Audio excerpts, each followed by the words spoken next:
இந்த ஜிடி நாயுடு பாலம் சமீபத்தில் முதல்வர் திறந்து வைத்தார். இது 2019ஆம் ஆண்டு அதிமுக பிஜேபி ஆட்சி இருக்கும்போது கான்செப்டுவலைஸ் பண்ணப்பட்ட ஒரு பாலம்.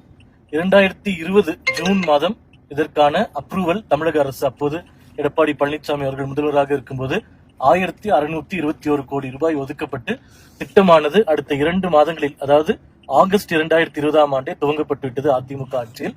அந்த பாலம் 5 ஆண்டுகள் கழித்து இப்போது திமுக ஆட்சியில இவர்கள் ஏதோ ஆரம்பித்தது மாதிரி, இவர்கள் நிதி ஒதுக்கியது மாதிரி முதல்வர் ரொம்ப பந்தா பண்ணிட்டு திறந்திருக்கார். கோவை மக்கள் புரிந்து கொள்ள வேண்டியது என்னவென்றால், ஆகஸ்ட் 2020 துவங்கப்பட்ட பாலம் முடிப்பதற்கு 5 ஆண்டுகள் ஆனதற்கான ஒரே காரணம் திமுக அரசு தான்.